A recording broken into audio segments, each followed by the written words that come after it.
Assalamualaikum warahmatullahi wabarakatuh, para sahabat-sahabat peternak dan budaya makot BSF. Dalam budaya makot BSF ada tahapan-tahapan yang perlu dipahami. Terpenting lagi untuk menjaga siklus dalam budaya makot BSF itu sangatlah penting untuk memahami tahapan-tahapan tersebut. Apalagi dalam beternak yang terpadu dengan makot BSF, tujuannya untuk pakan, untuk menekan biaya pakan. Tapi kalau siklus putus, akhirnya kita akan mengeluarkan dana lagi atau kos lagi untuk membeli pakan yang sangat luar biasa. Ikuti videonya sampai selesai.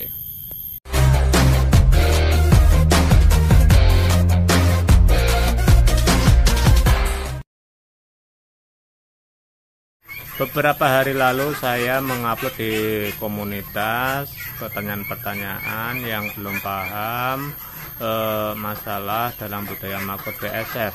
Kali ini saya akan menjawab dari akun enjoy aja. Nah, ini dari pertanyaan-pertanyaan di komunitas saya akan tak bagi beberapa video. Nah, video kali ini saya akan hanya menjawab akun dari enjoy aja. Nah, pertanyaan dari Mas Enjoy aja ini, saya sudah coba ternak 2 bulan dan beli pupak 2 kg, telur 50 gram, semua pada mati di usia 20 hari. Mau cetak pupak sendiri 1 on aja belum bisa. Nah, ini kejadiannya persis seperti Mas Bambang Bos Laundry.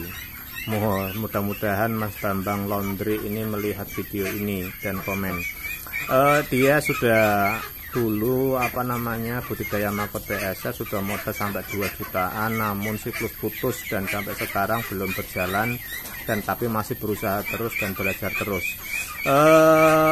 Dalam budaya makot BSF itu kalau misalkan seperti ini, kita hitung-hitung saja kerugiannya. Kalau misalkan kita tidak paham, tidak memahami, 2 kilo pupak itu kalau misalkan 3, 40, 50 saja, 50 sudah 100, belum telur 50 gram. Ini kalau misalkan 5.000 sudah 150 50 gram, 5 kali 5 250, juga 350 dari kerugian bibit saja. Nah, dalam waktu 2 bulan ini sebenarnya siklus seharusnya sudah berjalan, karena mungkin keterbatasan pengalaman, keterbatasan pengetahuan yang akhirnya mengakibatkan kerugian. Ini belum dihitung kerugian tenaga, belum kerugian yang seharusnya sudah berjalan. Ini kerugiannya sudah sangat banyak, yang seharusnya sudah produksi banyak, akhirnya terkendala atau terhenti atau terputus siklusnya. Nah, apalagi kalau sudah ternak, sudah sambil ternak, sudah terpadu dengan ternak. Nah, ini waktu 2 bulan kita mengeluarkan pakan, kalau misalkan kita bertujuan untuk menghemat pakan ternak, 2 bulan ini yang seharusnya kita sudah menghemat, sudah tidak menghemat lagi. Akhirnya kita beli pakan dan pengeluaran nambah. Nah, ini kerugian dihitung sangat banyak. Nah, itu pentingnya belajar, pentingnya kita cari ilmu pengetahuan. Nah, untuk apa? Yaitu tujuannya untuk menjaga siklus budidaya makot BSF. Kalau kita misalkan memaksakan dengan keterbatasan, ya akhirnya seperti itu kejadiannya. Nah, maka dari itu pentingnya kalau misalnya ada pelatihan, pentingnya belajar, pentingnya ada pendampingan. Nah, itu salah satu tujuannya untuk meminimalisir kerugian. Kalau dihitung-hitung biaya pelatihan mungkin tidak seberapa dengan kerugian-kerugian yang dialami oleh teman-teman kita yang memaksakan diri dengan keterbatasan pengetahuan tentang budaya makot BSF yang terpadu dengan ternak-ternak kita. Akhirnya mengakibatkan kerugian yang sangat luar biasa, jauh lebih besar dari biaya pelatihan kemungkinan. Nah, untuk itu kita harus memahami step by step, Mas Enjoy aja. Nah, ini step by step maksudnya apa? Sudah saya bahas sebenarnya di dalam video-video sebelumnya, dari mulai pembesaran maggot, penetasan telur, kandang lalat, cara cetak prepupak, yang selalu setiap saat kita bisa panen prepupas setiap hari. Nah, ini saling berkaitan.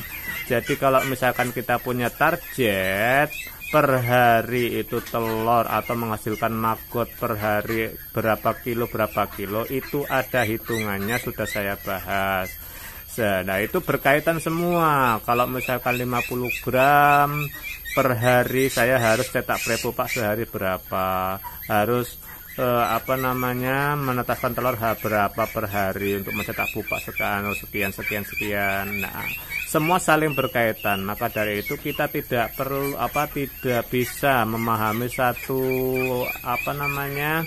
tahapan saja. Semua tahapan kita harus mempelajari, memahami agar siklus tetap berjalan dan tidak putus. Kalau kita memahami cuman satu tahapan, dua tahapan, ya akhirnya akan mengalami terputus siklus.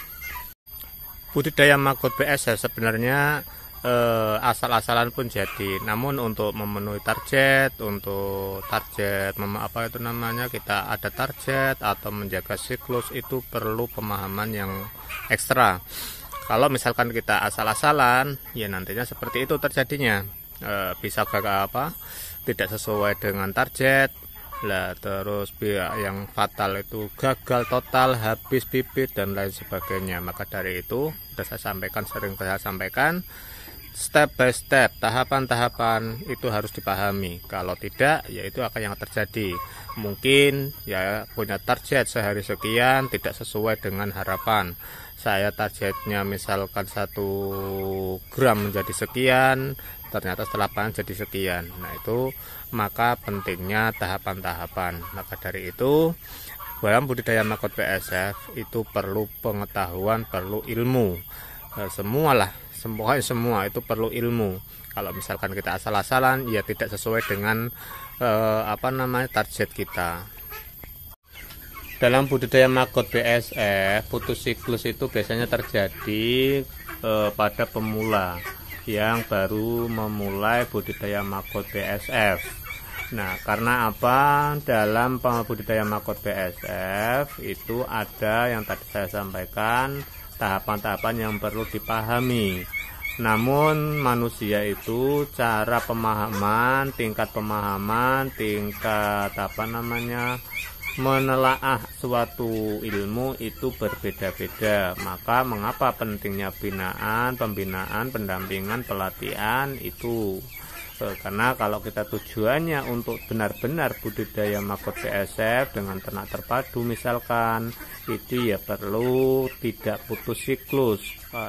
Karena kalau putus siklus sudah saya sampaikan tadi akan menambah kos pakan lagi, dan akhirnya ya tidak tercapai tujuan kita untuk mengirit atau memangkas biaya pakan ternak-ternak kita.